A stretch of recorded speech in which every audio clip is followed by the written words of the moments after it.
trabalha servindo sempre.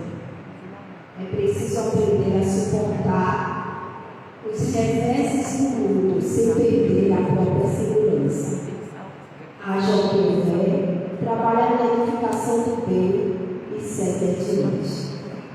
Dor, na maioria das vezes, é um tributo que se paga ao aperfeiçoamento espiritual. Dificuldade é eficiência. Ofensa avalia a compreensão. A própria morte é a nova forma de vida. Resiste aos movimentos que tendem a desfibrar-te a coragem e manter-te de pé na tarefa a que a vida te dispõe. Recorda que tudo se altera para bem. E nessa posição de buscar o bem e querer o bem a todos, nós nos reunimos aqui, Senhor. Pedir licença aos irmãos espirituais da casa que estão trabalhando hoje, para que iniciemos uma doutrinária, trazendo a nossa companheira Cida as permissões e os fluidos de compreensão nessa doutrinária da tarde de hoje. O Senhor esteja reinando e imperando nesta casa, como sempre aconteceu e acontece em todos os momentos em que estamos caminhando aqui. Pai nosso que estás no céu, santificado seja o vosso nome. Venha a nós a vosso reino, seja feita a vossa vontade, assim na terra como no céu. O pão nosso de cada dia nos dai hoje, perdoai as nossas ofensas, assim como nós perdoamos a quem nos tem ofendido. E não nos deixeis cair em tentação, mas livra-nos, Senhor, de todo o mal. Que assim seja. Vamos dar início à palestra de hoje. Nossa compreensão.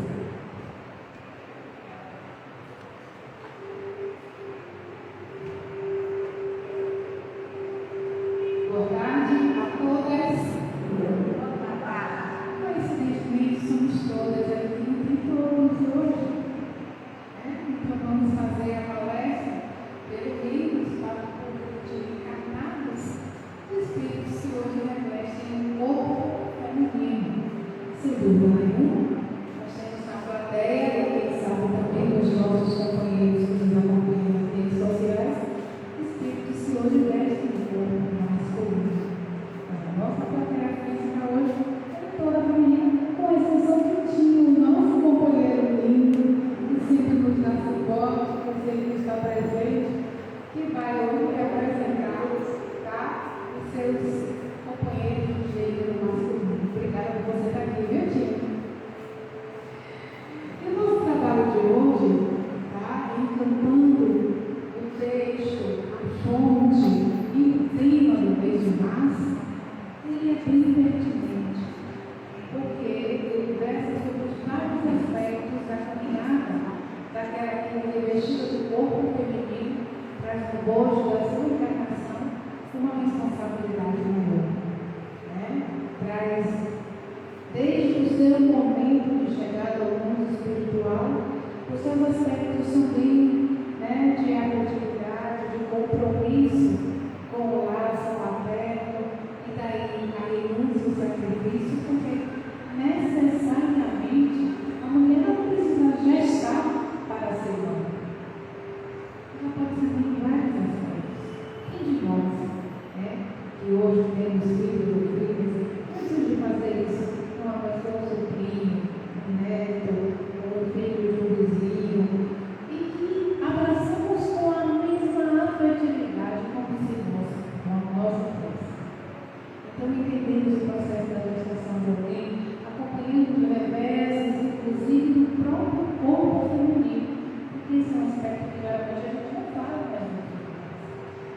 Tudo aquilo que, de certa maneira, vai ornar a vida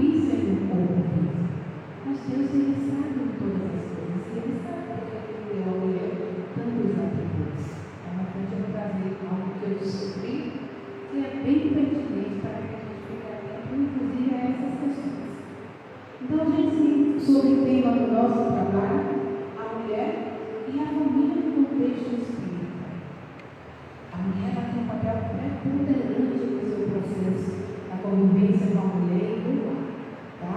Nós sabemos, inclusive, que o próprio livro dos Espíritos ele faz uma missão exatamente com relação ao processo do preconceito, ao processo da diferenciação que a sociedade até hoje impõe no processo do gênero.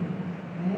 Existe ainda vários aspectos e nuances que nós mulheres temos que trabalhar mais, temos que desenvolver mais para que sejamos reconhecidos. Mas lá no livro dos Espíritos, os próprios Espíritos, os Espíritos de verdade, dizem muito claro para Kardec que quando foi criado, a ideia não houvesse essa diferenciação, essa questão da subjugação, da superioridade que se traz do gênero masculino sobre a mulher, é apenas uma questão de entendimento, porque diante de Deus, os dois foram criados sobre esse propósito. Então, falando sobre família, primeiramente, para que a gente possa entender esse arcabouço, né, onde a mulher é inserida por esse ar, muitas vezes, tá? Não só sendo a mãe, a dispensadora do cuidado e do carinho, mas sendo inclusive hoje, que é muito natural, aquela que vai representar a mantenedora da coisa. E aí nós já sabemos que a jornada dupla muitas vezes é repetida também. Então, trazendo um aspecto sobre a visão da família na doutrina espírita, a gente traz que existe uma percepção por parte do ser espiritualizado que diz que a Terra é uma escola. Então, porque aqui nos são oferecidas todas as condições necessárias para que possamos evoluir. Então, se a Terra é uma escola, é um espaço que nós viemos para aprender, para praticar, para nos, de certa forma, educarmos. Você tem uma escola, onde é essa onde? Aonde é que a gente vai ter todo esse aprendizado? Para compreendermos bem a importância da família no cenário da missão evolutiva, que cada espírito casado tem neste planeta, entenda-se que a Terra é uma escola. Então, a família é a sala de aula. E é lá que a gente é chamado a vivenciar não só o estudo para o aprendizado, mas a gente passa também pelos testes e pelas provas. E a depender do nosso desempenho, da nossa capacidade de ser paciente, de ser tolerante, de ser indulgente, muitas vezes de também trabalhar a compreensão e a compaixão, é que nós somos testados o dia inteiro. Sabemos que a família é um conjunto de seres que fomos chamados a estar juntos por uma necessidade maior. Ali, ninguém captou, ninguém caiu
são as possibilidades e realizações para aqueles que sabem lutar.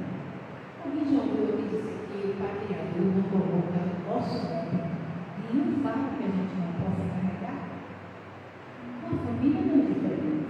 A família a gente vai ter irmãos que, de certa maneira, tem uma antipatia, tem um desafio. A gente colocar algumas vezes um resgate, um processo de outras existências com pais difíceis. Vamos colocar também com avós, ou até lá na frente, com companheiros e com filhos, que a gente tem uma missão para junto com eles. Então, fora da compreensão, do apoio mútuo e dos esforços realizados mutuamente, nós vamos encontrar lá, ou na família, uma reunião de pessoas que se misturam e que se enganam. Porque se não houver cooperação, compreensão, apoio mútuo e esforço de cada um, ali é só uma reunião que não vai dar certo. É um conjunto de pessoas com propósitos diferentes. Para a gente não se engane, porque se a gente vive no lugar dizendo, não, eu amo morar na minha casa, eu adoro minha família, nós temos problema com meu irmão, eu tenho problema com meu sobrinho, eu tenho problema com meu pai, porque eu não consigo entender ele, eu fiquei com defeitos. Todos nós temos defeito na família, não é? Afinal de contas, o processo da convivência, todos nós somos imperfeitos, então todos nós carregamos os nossos equívocos. Então, se a coisa funcionar dessa maneira, sem compreensão, sem esforço mutuamente para poder se entender, a gente vai viver dentro da família se maltratando e acabando, inclusive, mais as nossas fragilidades, vulnerabilidades e nos comprometendo enquanto seres encarnados. Avançando um pouco mais, a gente vai ver a importância da família. Porque não dá para falar da mulher sem trazer o seu importante papel no bojo dessa constelação, que a gente pode chamar de constelação familiar, que é base de tudo para nós. A família é o resultado de um instinto gregário que une todos os animais, aves, répteis e peixes em grupos que se auxiliam e interdependem reciprocamente. No ser humano, ela vai atingir um estado relevante de nossa simplificação em face da conquista do raciocínio e da consciência.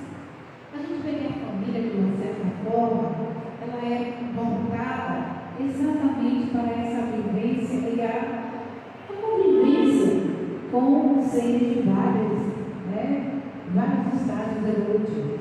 Quando a família tem um pet, seja um cão, um gato, um peixe, seja um passarinho, alguns conseguem se deixar tocar por aquele ser carinhoso, afetivo, que é frágil, e que muitas vezes demanda o carinho. Isso, na maioria das vezes, acaba unindo mais, acaba agregando um valor a mais para a família. Mas sempre tem alguém que não gosta do algum. Mas é difícil na família você ter um pé, seja ele qual for, que ninguém gosta. Que gosta de uma família. É uma maneira, inclusive, de estabelecer essa união. Que a gente entende, inclusive, que, como a gente vê aqui, somos todos elementos que devem se auxiliar e dependemos uns dos outros de uma forma recíproca. Ninguém deve se defender sem necessidade de ninguém.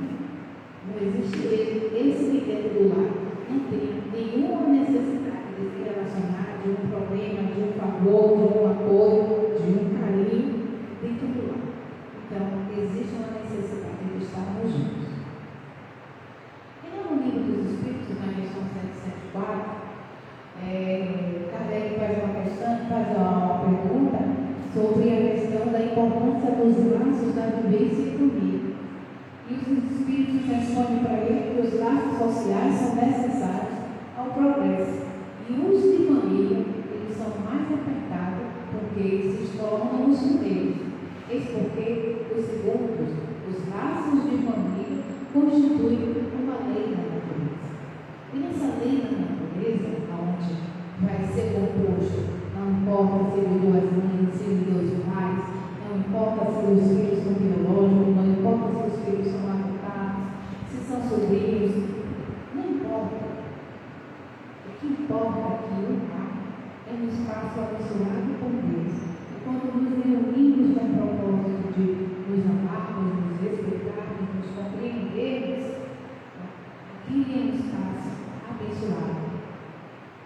Nós precisamos entender que quem torna esse espaço abençoado são as pessoas que vivenciam lá, que por si só formam essa corrente afetiva que aqui sustenta energeticamente ou espiritualmente aquele espaço que chamamos de lar. Fora disso, aqui é só uma casa, é só uma construção material de paredes, de teto, de móveis, de utensílios, mas não é um lar se falta amor, se falta respeito. E a mulher, em determinados momentos dessa sua vivência, precisa construir um trabalho de despertamento para os filhos que chegam, para o trabalho, para o processo da convivência com o companheiro ou com a companheira, no sentido de que precisa ter amor, precisa ter afeto, precisa ter respeito. Porque se não tiver esses três elementos, aquilo ali é só um ambiente onde se ganha na honra. Nós vamos ver aí, agora alguns complementos que alguns espíritos trouxeram, trazendo e evidenciando a importância da família, para que a gente possa depois trazer o papel nesse contexto. Joana de Ângela, no seu livro Estudos Espíritas, diz que a família é um grupo de espíritos normalmente necessitados e desajustados, em compromisso imediato para a reparação, graças à contingência encarnatória. Então, quando ela diz que é um grupo de espíritos normalmente necessitados e desajustados, eu não vou mais abrir a boca para dizer que meu irmão, meu pai, meu cunhado, meu sobrinho é alguém desajustado. E ele é quem desestrutura a família. Alguém já usou a fulana é a ovelha negra da família? Alguém conhece ele? Já ouviu falar? Então a gente pode dizer que se estudos no grupo familiar, não existe só uma ovelha negra. Somos todas as ovelhas dele que se foram reunidas para poder vivenciar. E no processo de sabedoria, a gente tira esse termo do nosso dicionário. Primeiro, porque ovelha é um dia triste.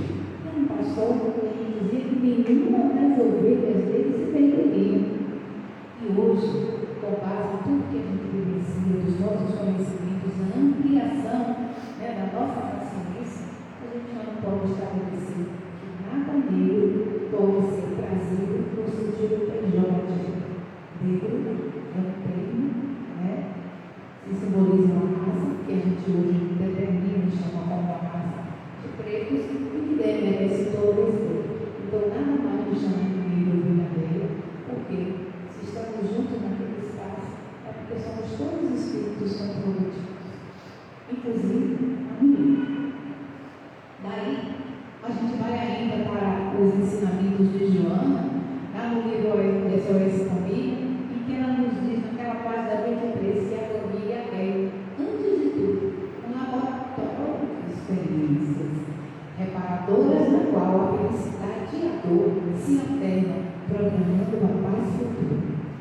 Laboratório de experiências, ou seja, de lá, a gente pode vivenciar tudo, a gente vai aprender tudo, a gente vai experienciar várias coisas, nos preparando, nos lapidando para uma vivência mais harmônica e mais amena.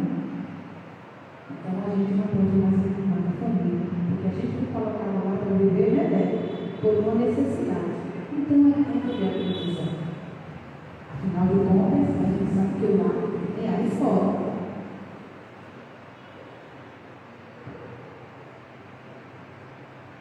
Olha aí uma outra observação bem interessante. Dado aos pais conscientes de suas responsabilidades. Quem aqui é pai ou mãe? Pois é, eu ainda sou mãe. então, para cada um de nós cabe essa tarefa de encontrar-se receptivo aos filhos, os que busquem na situação em que se encontram, e trabalhando, educando, orientando e conduzindo eles para que eles trabalhem dentro de si o processo da renovação, do entusiasmo, conduzindo com amor, com afetividade, expondo sem impor, porque possa contribuir para que ele encontre o rumo daqueles que se perderam ou que prossigam quando são bem-sucedidos. Cada filho, antes de ser nosso, é filho do Pai dela.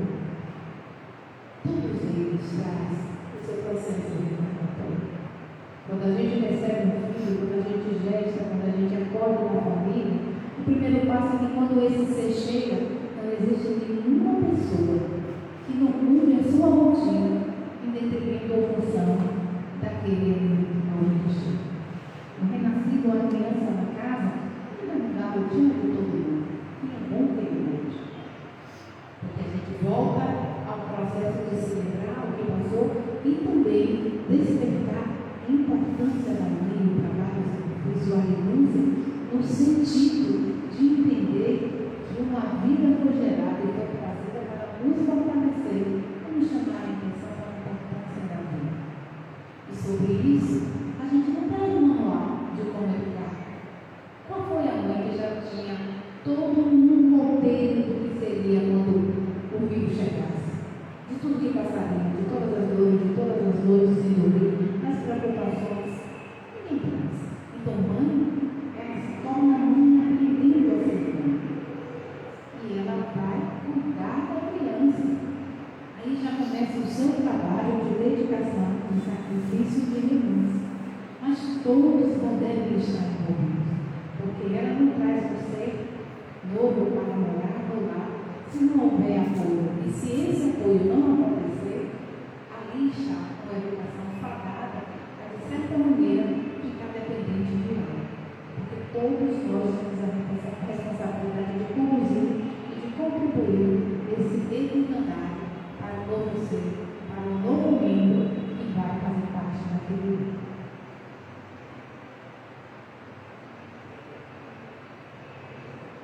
Aí a gente chega no processo e na importância da mulher e o mundo dela na família.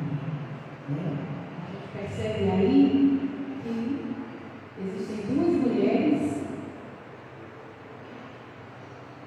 uma que passa pelo processo, ou passou a dificuldade, a violência, e uma criança também chorando, e uma outra no processo da sororidade, apoiando, de certa forma, acalentando, para que ela não se sinta sozinha. Infelizmente,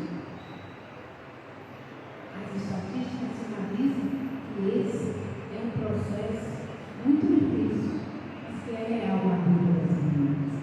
Tá? A gente vai trazer alguns números de estatísticas exatamente reforçando de que o processo da violência, o processo do feminicídio, também é uma realidade da mulher nesse contexto da vivência familiar. Então, amor, se estamos falando do lar, não podemos nos esquecer da mulher, que olha esse ambiente e sustenta a casa com muita esperança e amor. E às vezes também, vale a pena dizer. Qual é o papel da mulher no Espiritismo? Na casa espírita, por exemplo, a gente tem essa noção de que a maior parte dos participantes, dos trabalhadores, dos colaboradores são mulheres. Na nossa plateia, nós temos um componente que faz a diferença no processo do auxílio. Mas nesse contexto a gente vê que não só hoje aqui, não sei se nas redes sociais de quem está nos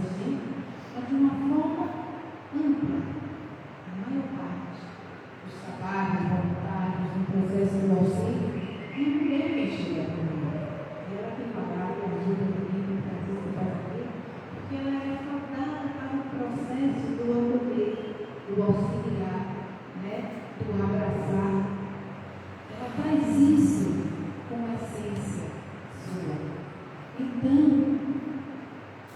a mulher, ela tem um papel importante, né? Porque ela se coloca, vivencia e traz no seu contexto encarnatório o papel de irmã, de esposa ou de mãe. Mas ela é também, sem dúvida nenhuma, a grande colaboradora e a carinhosa conselheira. Pelo filho é o seu convívio, porque ela vai preparar o homem para o futuro. Por isso, as sociedades se deprime-se a si mesma. A mulher respeitada, honrada, no entendimento esclarecida é que faz a família forte e a sociedade grande, moral e unida. Essa contribuição da Leão Denis, que está lá no livro Poema do Ser do Destino da Dor, mas Leão Denis ele traz isso de uma forma muito clara, porque a lei da convivência em sociedade, porque o nosso projeto evolutivo não é de vivermos sós, é de vivermos em sociedade. Então, acreditamos inclusive no processo da convivência, do respeito e da amorosidade, precisamos alçar um outro patamar de vivência onde o respeito e a igualdade possam imperar. Não cabe mais numa sociedade esclarecida, né, tentar subjugar, inferiorizar ou reprimir a mulher apenas porque na cabeça de alguém ela foi tida ou colocada como sexo frágil. Se avaliarmos hoje, dentro do contexto, né, religioso, para algumas religiões, a mulher não tinha alma. Há exemplos, sem querer, de certa maneira, ofender. O nosso beijo, a maioria de nós, que é o catolicismo, né, o grande representante desse plano é o homem. E as mulheres antes não tinham direito de participar do plano de Deus. A mulher precisou buscar, evoluir, avançar, mostrando qual é o seu verdadeiro papel e valor na sociedade. Então, algumas pessoas diziam que a mulher não é um ser sábio ou que deveria ser respeitada porque ela não tinha alma, porque Deus não soprou nas suas narinas o sopro de vida. Alguns dizem, inclusive, que a mulher era inferior ao homem porque ela foi criada no céu de irmão. Então ela era inferior a ele. Mas ele é amor. Queria vocês sem muita coisa. Quando ela foi criada dentro da visão, né, da Bíblia, da costela de Adão, a ideia era sinalizar de que os dois eram iguais, que foram trabalhados e trazidos, tá, do mesmo processo. Os dois foram constituídos, tá, de um livro que os dois iriam conviver juntos. Não foi tirado nem de cima nem de baixo, foi tirado do lado do coração. Não foi tirado do cérebro ou minorizado por conta disso. Mas o impedimento, porque naquela época o machismo estruturado já existia, então se fez essa interpretação para que, de certa maneira, atendendo às prerrogativas da religião, a mulher fosse colocada como alguém inferior. Então é um outro estabelecimento que a gente deve repensar no dia, né? Para entender o lugar da mulher na sociedade, tanto na antiguidade quanto nos dias atuais, há de se percorrer e conhecer a história da mulher, entender a formação de sua identidade e seus grupos sociais, e principalmente o seu posicionamento no contexto profissional e familiar. E a gente vai para outro aspecto do trabalho da mulher, porque muitas delas, não no século XVIII, XIX, mas no século XIX, XX, XXI, a mulher ganhou seu espaço também no processo da criatividade, da responsabilidade laboral, de como contribuir enquanto profissional, porque é um ser inteligente.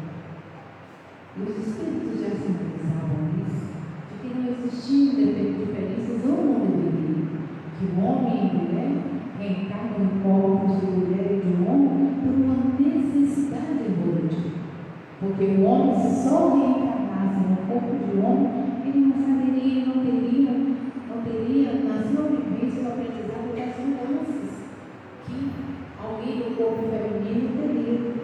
E o universo seria também proporcional. Dessa forma, a gente precisa entender que mulher, tá, ela pode ocupar o lugar que quiser. Ela pode vestir o que quiser. Ela pode ser o que ela quiser, porque ela tem capacidade para atuar, tá, em todas as frentes. E a gente tem visto isso. Um dos exemplos possíveis da política é que, apesar de tanto trabalho, de tanta colaboração, de tantas mulheres sendo educadoras de tantos outros profissionais, até então nós só tivemos uma mulher como representante do nosso país. Às vezes, o aculturamento nosso faz inclusive a gente entender de que muitas vezes somos nós mulheres mesmos que não validamos ou não apoiamos as nossas companheiras. Eu lembro que na eleição do ano passado houve um movimento de que a mulher precisava votar em mulher. Se assim acontecesse, por exemplo, no Colégio Eleitoral de 2024, no nosso país, tendo 51% de espíritos encarnados no corpo feminino, apenas 16 mulheres se candidataram a serem chefes do Estado. E nem todas foram eleitas, porque significa que, se somos um pouco mais da metade de habitantes, a gente também está deixando de fazer o nosso papel de acreditarmos em nós mesmos nesse processo, a capacidade nossa que nós temos. Por ocasião de grandes descobertas, o trabalho da mulher primitiva era exigente. Lembra do tempo da pedra na escada? E bem por aí. Incessante, também variado e duro, pois suas tarefas se prolongavam ali na casa e na família, cuidando do campo e dos animais.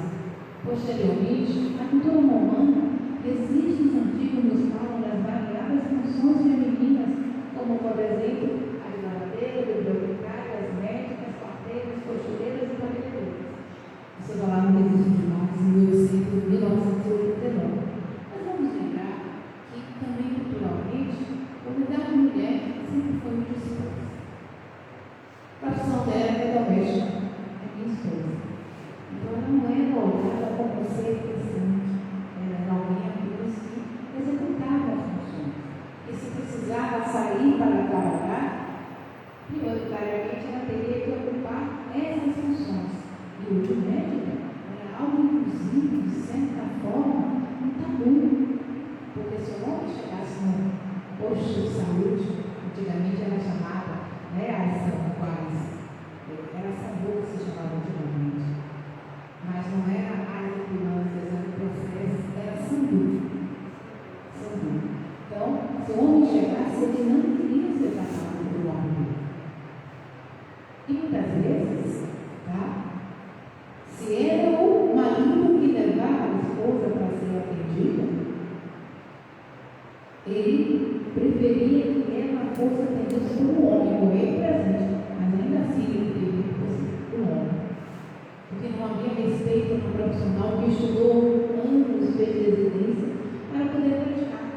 As outras parteiras, costureiras e cabeleireiras eram tratadas como um trabalho de menor importância. E foi assim que a gente foi trabalhando com os nossos espaços. Mas voltando a falar, no papel da mulher, o papel feminino estabelecido culturalmente, que até a atualidade é o da mulher como esposa. Muitos homens ainda acham isso. E acham, inclusive, que por ser doméstica, ela não trabalha. Na antiguidade, na Idade Média, os casamentos eram combinados sem o consentimento da mulher. Olha só. E a união não consagrava o amor, e sim o contrato entre o pai da noiva e a família do pretendente. A mulher não tinha direito de escolher a esposa dela,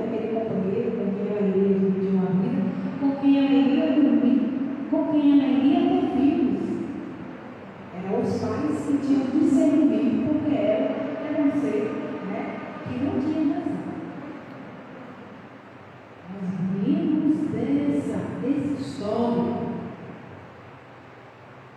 Por quê? Até algum tempo atrás, nós éramos seres sem almas, que não pensávamos e que não tínhamos o direito de estudo. Mas isso, graças a Deus, mudou. Né?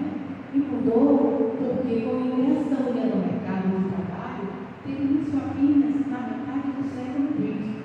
Mas, uma vez atingido esse objetivo, passou a obter a capacidade de gerar renda com o fruto do seu trabalho, mas também de competir no respectivo mercado de trabalho e também de se posicionar de uma forma mais assertiva no seu lar, porque ela também ajudava no processo da colaboração, do sustento e da vida da família.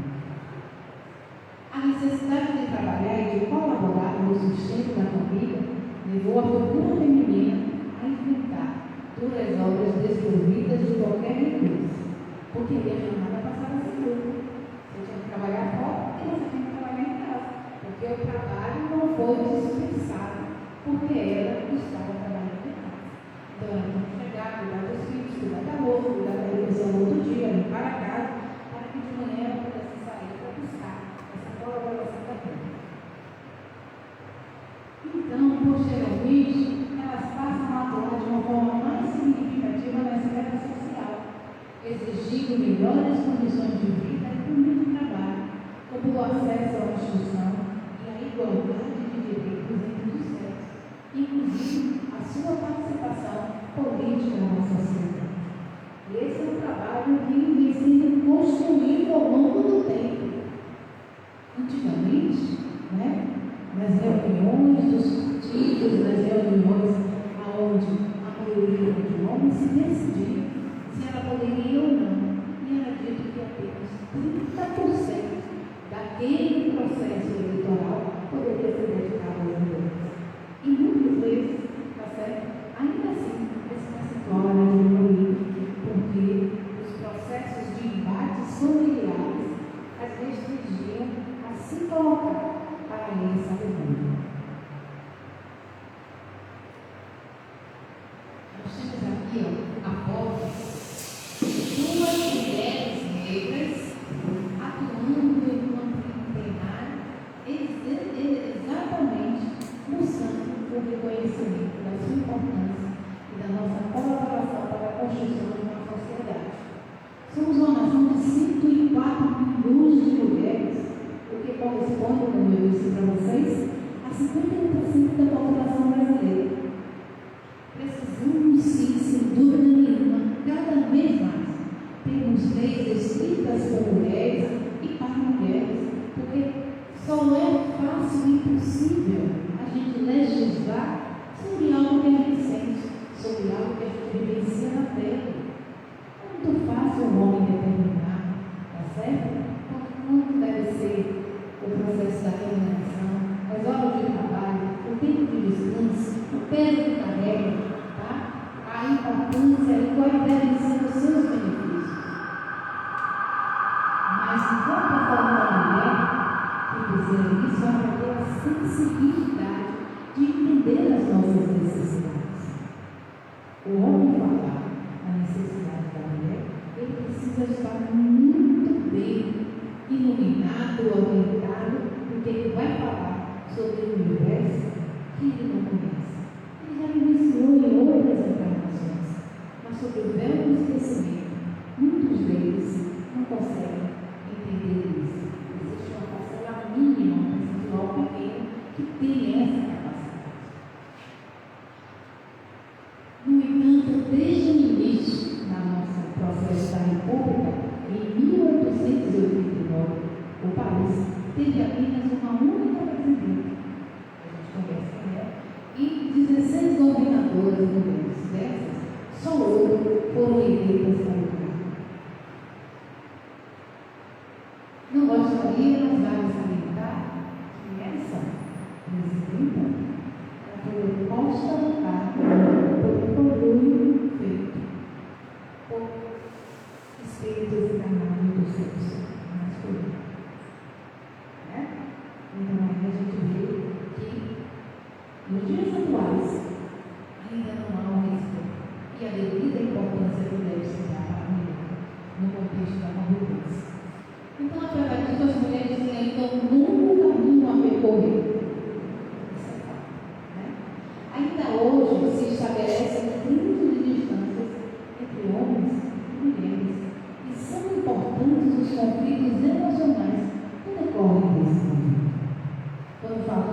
conflitos emocionais, cabe lembrar de que a mulher, no aspecto do lar, ela passa por privações de Deus, por situações, de limitações, muitas vezes física, psicológica, porque ela é coagida, ela é de uma certa forma ameaçada, ela é agredida psicologicamente, fisicamente.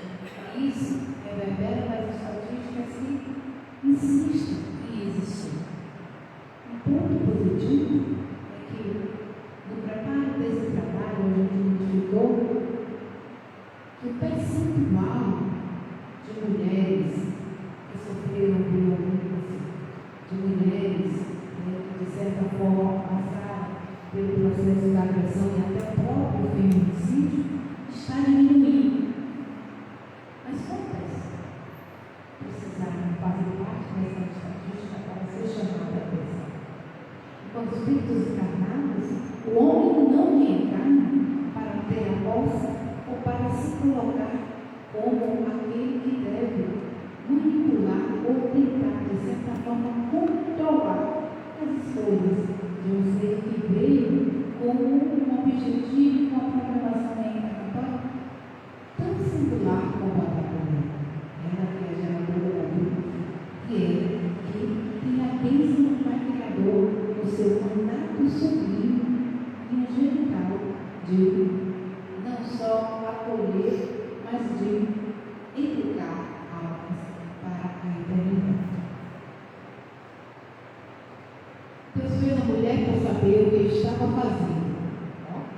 E idealizou o seu companheiro por ter a consciência da sua necessidade de ter alguém como pai, como a alma e a sensibilidade de uma mulher. Mas muitas vezes é esse ponto que é um ponto delicado para o entendimento e convivência do homem. Porque no processo ainda do preconceito, ele não entende, não aceita que de alguma maneira a mulher ela no bojo da sua existência algum aspecto de superioridade no sentido da sua doação, no sentido da sua dedicação, no sentido da sua renúncia e sacrifício em prol do seu clima familiar.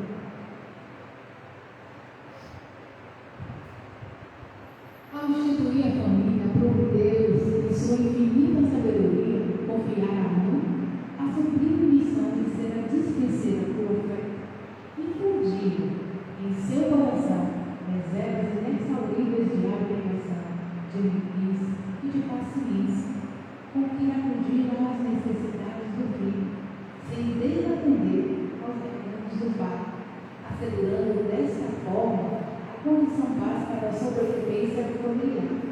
Esse trecho vem do livro Vida e Família, nos trazido por Rodolfo Carvalho.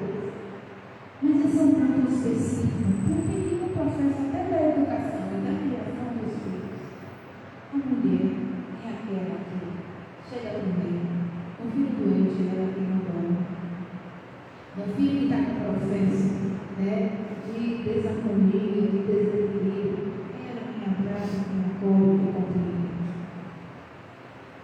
O pai, muitas vezes, já não é aquele que só ele sai para trabalhar e não. Mesmo no processo de companheirismo e de divisão dessas tarefas, ainda traz dentro de si aquela resistência, aquele processo de olhar de uma maneira mais afetuosa, de ser o verdadeiro companheiro, no sentido de também dividir essas questões. Afinal de contas, a mulher gera a dor, a dor, mas o filho é dos dois. É o papel do pai também entrar com essa colaboração. Apesar de que é fato, já existem alguns homens que são dedicados, que se voltam para o processo. Mas eu pergunto a vocês, dá para comparar? Dá para dizer que nesse processo da educação, a mulher ela tem uma participação menor do que o pai? Não dá. Nós trazemos dentro da nossa essência de certa maneira, esse comportamento, esse entendimento, porque temos a sensibilidade de entender, seja qual for a faixa etária do nosso filho, de que ele sempre será, de certa forma, nossa responsabilidade do acolhimento, do afeto, do entendimento e, sobretudo, do amar e do orgulho.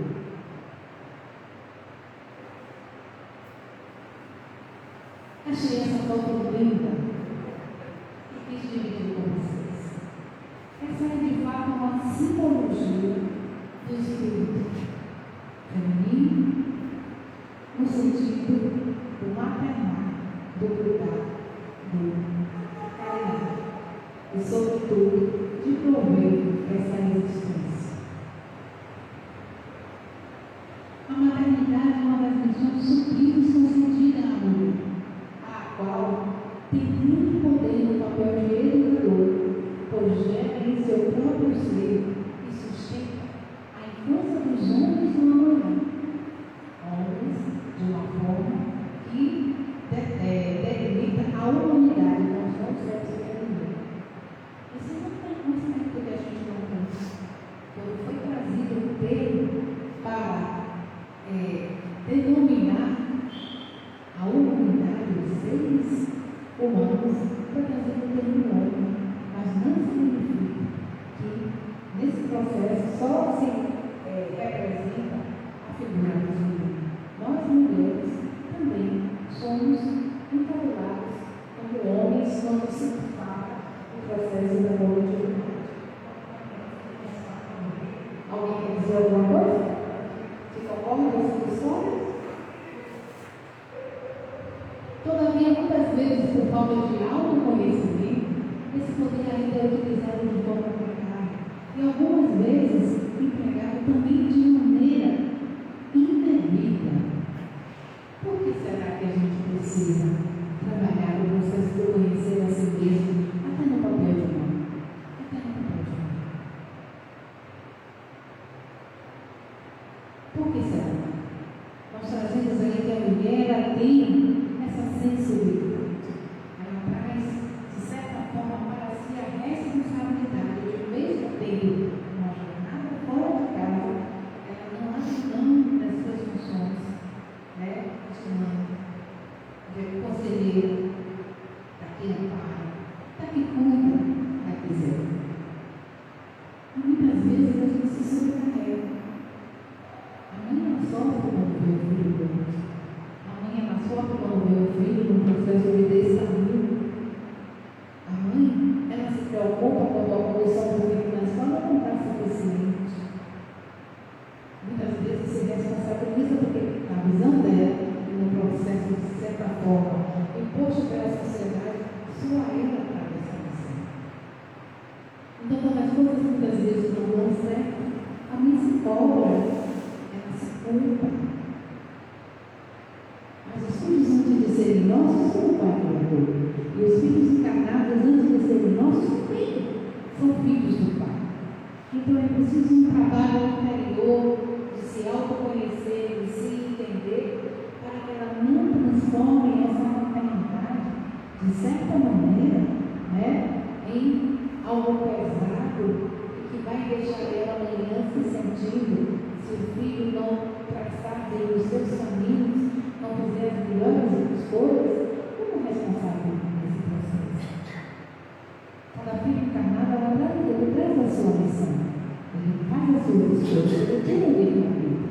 Então, se ele não se encaminhou bem, se ele não estudou o suficiente, se ele não tem uma carreira que queria, se ele não se tornou uma pessoa bem-sucedida até no mundo da sociedade, essa responsabilidade não pode ficar só nos ombros de alguém. Antigamente, estou trazendo antigamente para a gente admitir ou tentar buscar um pensamento energético positivo de que isso não mais acontece no dia das coisas.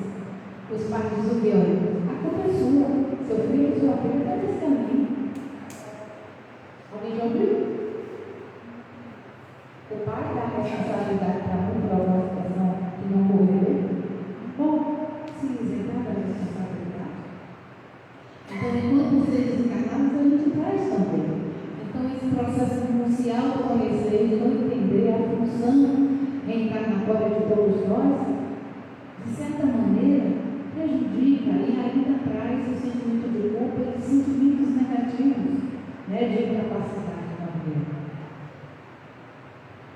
E aí é necessário ficar muito claro, temos o nosso companheiro de que tem também a sua sensibilidade, mas que bom seria que a gente tivesse mais homens na plateia, ou nos vendo nas redes sociais, para entender, conforme diz lá o Evangelho segundo o Espiritismo, companheiro da tua mulher é parte valiosa de cuidar. Não te esqueças de ajudar. A tua percepção te avisou várias vezes no que tange ao teu comportamento, mas procura esquecer. Não maltrates com o teu silêncio, nem com o teu falar desdenhoso. Vê que o teu lugar é onde estás, e o teu dever primeiro é com toda a família. Então, os Espíritos nos chamam a atenção para o processo da responsabilidade, para o processo da parceria, para o processo da compreensão, para a vivência harmônica. Mas vamos avançar, porque o nosso tempo está terminando, né? Nesse sentido, desde a geração de uma nova vida encarnada, devemos também reconhecer o quão essencial é o papel da mulher, conforme nos diz a questão 821 do Livro dos Espíritos, trazida a nome por nosso querido Allan Kardec, desde 1957, quando ele diz que as funções a que a mulher é destinada pela natureza terão uma importância tão grande quanto as deferidas ao homem. E a resposta, essa é uma pergunta, e a resposta é que sim. Maior até é que ela que lhe dá as primeiras noções de vida, ou seja, ela que vai primeiro buscar educar, preparar para que esse ser siga a vida. Então, a função é apenas e tão somente para que seja validado a importância da mulher no processo da educação do ser, mas ele também tem a mesma responsabilidade, a mesma obrigação.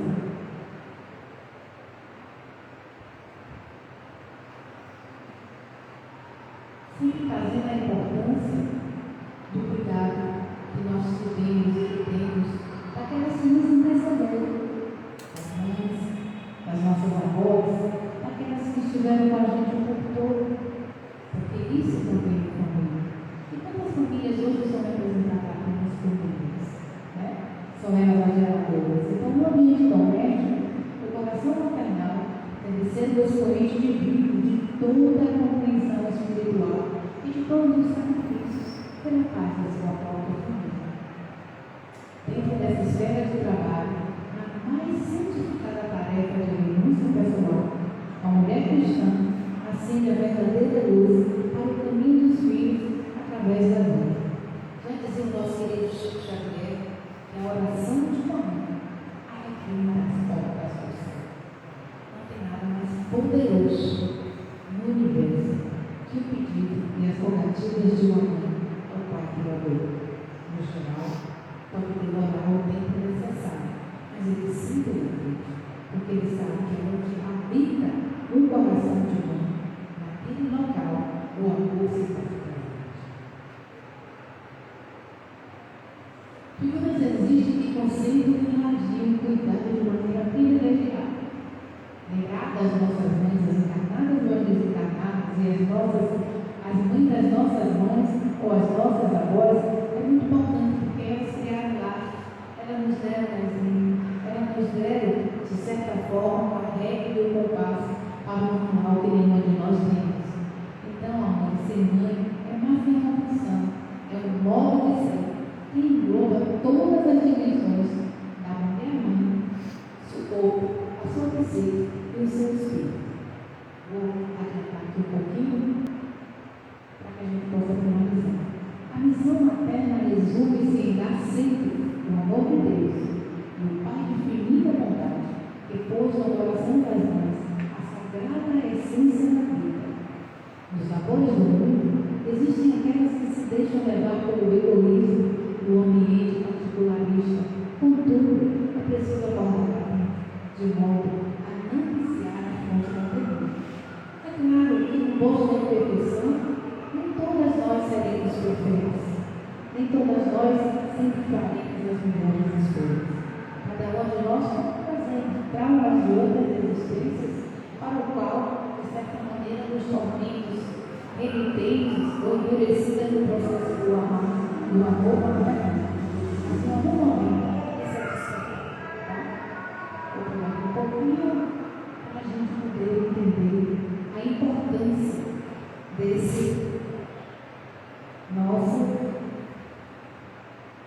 dessa nossa vivência. Lembrando, tá, que conscientemente ou não,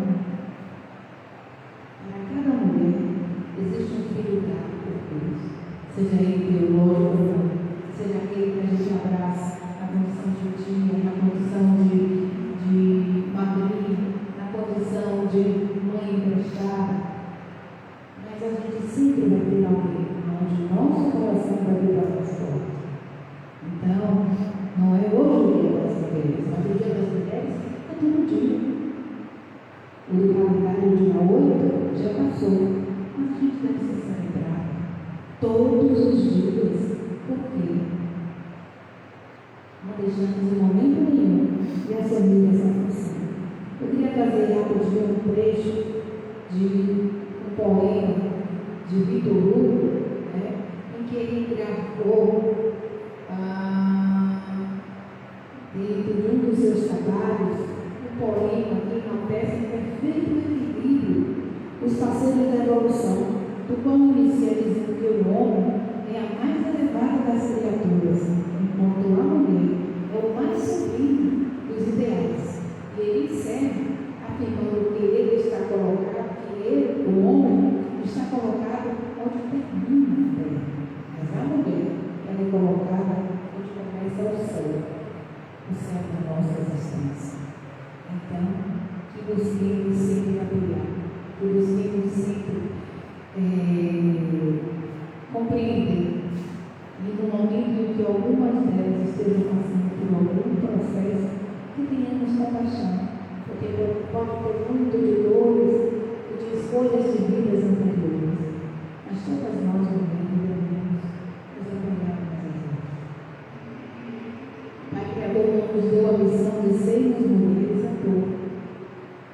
E é muito bom conviver, ter companheiros de caminhada no nosso lar, porque entendemos umas das outras, porque sabemos que cada uma de nós passamos detalhes diferentes, mas na nossa essência nós não vamos colocar juntas em todo. Parabéns para todas nós. Que Jesus nos abençoe, nos abençoe e nos fortaleça sempre, não só na nossa casa espírita, mas onde nós, de certa forma, erguemos aquele espaço que chamamos como lar e que nós nos dedicamos tanto. Que assim seja.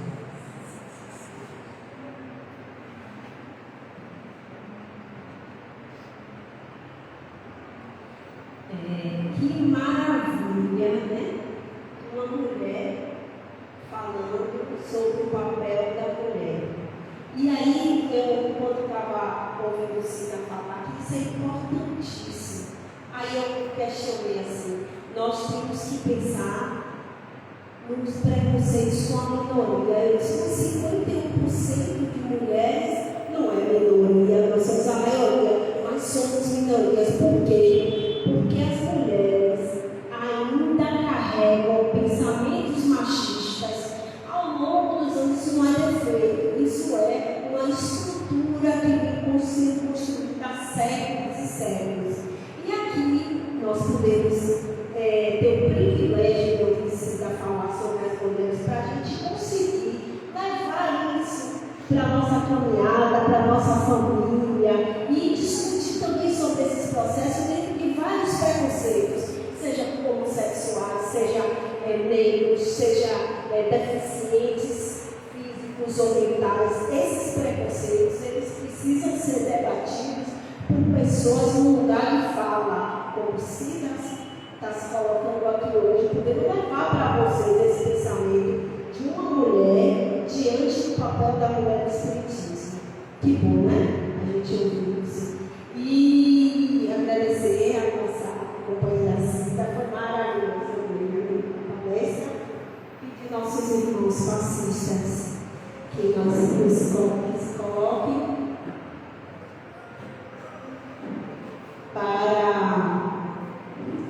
face individual, então segmento A, isso é muito bom que eu preciso na nossa casa, face coletiva. Individual, coletivo. Agradecendo ao Mestre Jesus e aos irmãos trabalhadores dessa casa, que inspiraram a companheira Cida, nos trazendo um grande ensinamento para a nossa caminhada aqui na Terra. Pedindo ao Pai Criador que abençoe cada lar, cada ser que se encontra nessa casa, encarnado e desencarnado, para que nós podemos levar uma sementinha do que foi colocado nessa tarde de hoje. A doutrinária é mais do que um processo de ensinamento, mas de expansão do conhecimento que é dado a todos. Pedindo ao Pai Criador que nos abençoe, nos guarde, nos proteja em todos os momentos da nossa vida. E é nesse sentimento de serenidade, de amor, de gentileza, de caridade, que nós